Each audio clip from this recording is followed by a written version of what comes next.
A few weeks ago, I made this overall, and as soon as I finished them, I knew they needed a matching top. But here's the thing, I could have made a basic top and called it a day. Instead, I tried something I've never done before. Diagonal ruffle that sit on the shoulders like little wings. I'm Unya, and I have never bought any clothes for my little girl basically her entire life. Welcome to my haven. Okay, first thing first, the ruffle pieces. They are just two rectangular pieces curved on one side, and they are long. After I'd already sewn the shoulder seam and added the neckline, I measured from almost the armhole at the end of the chest area on the front all the way to the armhole of the back. Then added about 6 inches extra. That extra length is literally what creates the ruffle effect. I'm working with a fabric which I love, but it's a nightmare to handle. So I'll show you exactly how I do that. So before anything else, I serged the entire piece, both the straight and the curved edge. So do this first, save yourself the headache later. Rib fabric, love it, but it frays aggressively. Like, look at it the wrong way and it's already coming apart. Now to finish the curved edge, since I serged it, I have this faint invisible line I can use to fold the raw edge under. I'm folding it to the wrong side, barely half a centimeter, and here's what I do instead of pins for such a teeny tiny fold. I use a hand sewn needle and thread to make a wide running stitch along it. It holds the fold perfectly when I go to top stitch it, way better than pins would.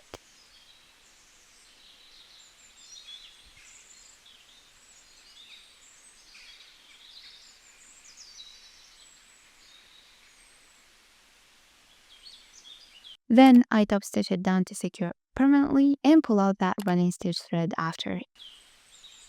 Bye bye, you served us well. Okay, ruffles are prepped, but here's where a lot of people lose their gathering and don't even realize it until it's too late.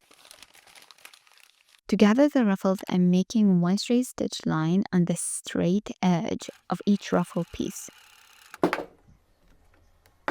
Widest stitch setting on your machine, and if you can loosen the tension just slightly, do it. That's going to make pulling the gathers so much easier. Now this part is important. Leave 5 inches at the beginning and at the end of your ruffle. You'll see why this is important in just a sec. Now for the gathering. If you can, look for the bobbin thread. It will be looser than the upper thread.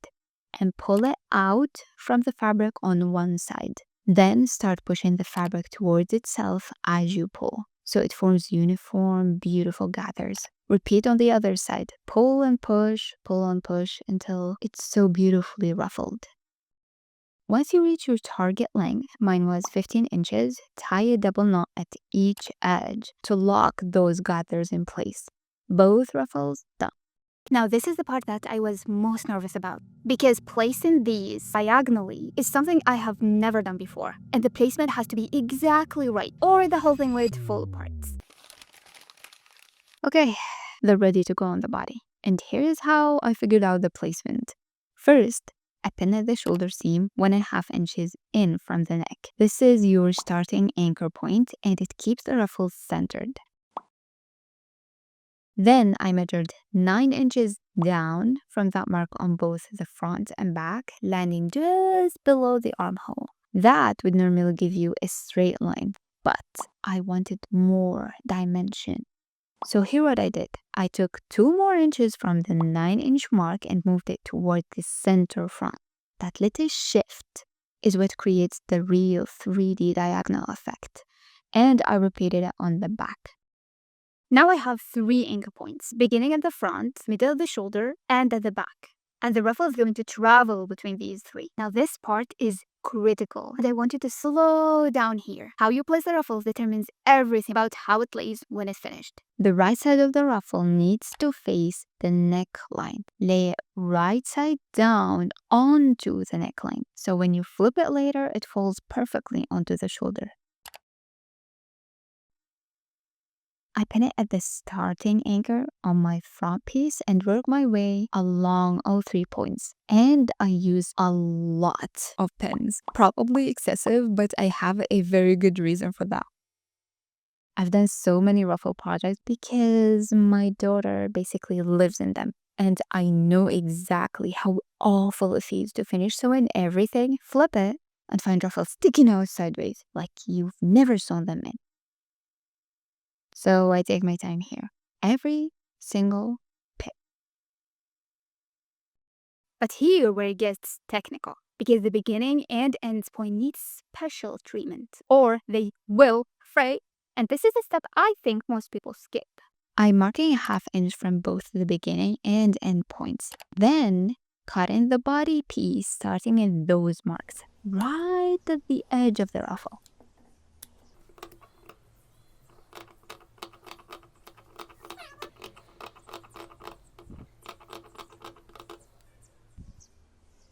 Then I flip that cut edge over so the ruffle is now sandwiched between the two fabric layers. I pin it in place, making sure the ruffle is fully enclosed, and I fold those ½ inch marks in to wrap around the raw edges too.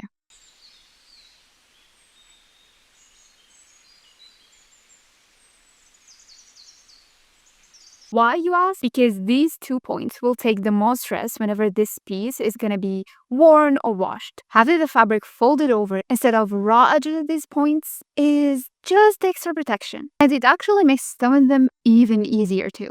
To make sure that I'm pinning the ½ inch uncut area perfectly, I'm going to insert a pin at the very corner and then I'll fold it. After that, I'm going to add another pin right where the layer is. This way, I'll be marking the beginning and end of the ruffle to know where I'll start and finish my sewing line.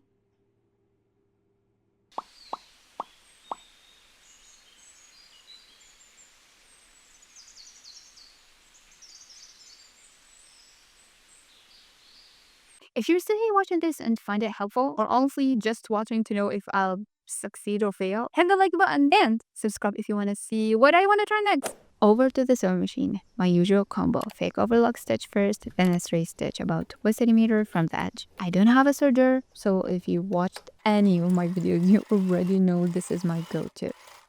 What I'm also using here is my walking presser foot. This is perfect for thick layers. It feeds all the layers through evenly from both top and bottom. If you don't have one, your regular presser foot absolutely works. It'll just need a little more patience and love, and maybe slower speed through the thick parts. Now here's a trick that will make even more sense. For the straight stitch, I start diagonally, needle at the very edge of the starting point, backstitch, then work my way out to the 1 centimeter seam allowance. This gradual angle gives a cleaner, more secure start and smoother looking on the right side of the body. I now remove pins as I go, keeping them in until the last moment to avoid any slipping, and always backstitch at the beginning and end, always.